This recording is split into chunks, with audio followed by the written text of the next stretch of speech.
நான் மொட்டை அடிக்கணுமா இல்லை முடி வளர்க்கணுமான்னு சொல்லிட்டு ஃபாலோவர்ஸ் ஆன நீங்கள் தாங்க சொல்ல போகிறீங்க. ஆக்சுவலி என்ன கதைனா, அன்றைக்கி நானே போயிட்டு எனக்கு ஒரு சம்பவத்தை பண்ணிக்கிட்டேன். அதுக்கு நான் பண்ண ரீசன், ஒரு ஹேர் கேர் சீரீஸ் நம்ம ஸ்க்ராட்ச்லேருந்து ஸ்டார்ட் பண்ணி நம்மளும் லைவாக அது கூடயே போகலான்ட்டு ஒரு ஐடியாவில் இருந்தேன். அதை நான் ஏன் அதுக்கப்புறம் ஷேர் பண்ண ஆரம்பிக்கல அப்படின்னா, இந்த பேஜை நான் மெயின் ஃபோக்கஸ்டாக ஃபிட்னஸ்க்காக ஸ்டார்ட் பண்ணேன். ஒன்ஸ் என்னோட ஹேர் கேர் பற்றி போட ஆரம்பிச்சேனே நிறைய பேருக்கு ஹெல்ப்ஃபுல்லாக இருக்குன்ட்டு எல்லா கான்டென்ட்டும் நல்லா போச்சு. ஸோ அதில் இன்னும் நான் ஃபுல் ஃபோக்கஸ்டாக இறங்குறப்ப என்னால் ஃபிட்னஸ் கான்டென்ட்டில் ஃபோக்கஸ் பண்ண முடியல. ஸோ நான் என்ன நினச்சேன்னா, ஃபிட்னஸ்க்கான சீரீஸை இன்ஸ்டாகிராமில் ஸ்டார்ட் பண்ணலாம், ஹேருக்கான சீரீஸை யூடியூப்ல ஸ்டார்ட் பண்ணலாம், மாற்றி அடிக்கலான்னு இருந்தேன். இன்ஃபேக்ட் ரெண்டுத்துக்குமே தனித்தனி வீடியோ எடுத்து ரெடி பண்ணி எடிட்டருக்குலாம் கொடுத்துட்டேன். அவர் மட்டும் எனக்கு கொஞ்சம் சீக்கிரமாக கொடுத்துருந்தாருன்னா இந்நேரம் அப்லோட் பண்ணியிருக்கணும். பட் அந்த டிலே கேப்ல என்னோட மைண்ட் இப்போ லைட்டாக மாறி, நான் பால்டிங்கை பற்றி நிறைய படிக்க ஆரம்பித்தேன். பால்டா இருக்கிறவங்களோட எக்ஸ்பீரியன்ஸை நிறைய கேட்க ஆரம்பித்தேன். ஐ மீன் ஆன்லைனில் தான் சொல்கிறேன். அதுக்கப்புறம் I came to a point like, sorry for the language, but இருந்தாலும் பஞ்ச் நல்லா இருக்குன்றதுக்காக சொல்கிறேன், மயிறு போச்சுன்னு இருக்கிறத விட மயிரா போச்சுன்னு இருக்கிறது ரொம்ப ஃப்ரீயாக இருக்குன்ட்டு. 2 வருஷத்துக்கு முன்னாடிலாம் இதெல்லாம் பார்க்கறதுக்கு ஒரு மாதிரி இன்செக்யூர்டாக இருக்கும். இப்போலாம் ஸ்டார்டட் அக்செப்டிங் இதுதான் நிலைமை அப்படின்ட்டு. கொஞ்ச நாளாக நான் கேப் போட்டு சுற்றுறது கூட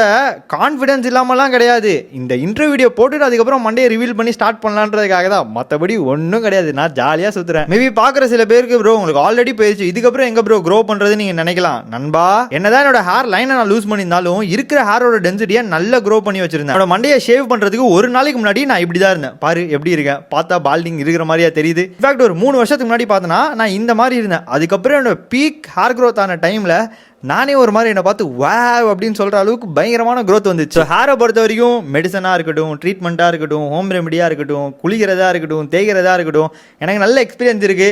நான் நிறைய பார்த்துருக்கிறேன். நான் நினச்சிருந்தேன்னா எப்படியோ டிரான்ஸ்பிளான்ட் பண்ணியிருப்பேன். ஆல்மோஸ்ட் பேசிலாம் வச்சுட்டேன். அதுக்கப்புறம் மனசு மாறிட்டேன் வேணான்னு. அப்படி இல்லைனா மெடிசன்ஸு, ட்ரீட்மெண்ட்டு, ஹோம் ரெமடி அது இதுன்னு பண்ணி இன்னும் நல்ல ஹேர் டென்சிட்டியை க்ரோ பண்ணி ஒரு 5-6 வருஷத்துக்கு சூப்பராக மெயின்டைன் பண்ணியிருக்கலாம். அதுவும் வேணான்ற மாதிரி ஆயிடுச்சு. ஒரே ஒரு கன்சர்ன் எனக்கு என்ன அப்படின்னு பார்த்தீங்கன்னா, என்னோட கான்டென்ட் கிரியேஷனுக்காக மட்டும் தான் யோசிக்கிறேன். பிகாஸ் இங்கே இருக்க நிறைய பேர் லோக்கி ப்ரோ கிட்ட நல்ல ஹேர் ரிலேட்டடான டிப்ஸ் வருது, யூஸ்ஃபுல் இன்ஃபர்மேஷன் வருதுன்றக்காக என்ன ஃபாலோ பண்ணிட்டு இருக்காங்க. அந்த ஒரு கன்சர்னுக்காக தான் நான் வந்து ஆக்சுவலாக இந்த ஹேர் கேர் சீரிஸே திரும்ப ஸ்கிராச்லேருந்து ஸ்டார்ட் பண்ணலாம்னு யோசிச்சேன். பட் அதர் சைடு பார்த்தீங்கன்னா ஃபிட்னஸ் கான்டென்ட்காகவும் மென்டல் மோட்டிவேஷன் கான்டென்ட்காகவும் என்ன நிறைய பேர் ஃபாலோ பண்ணிட்டு இருக்காங்க.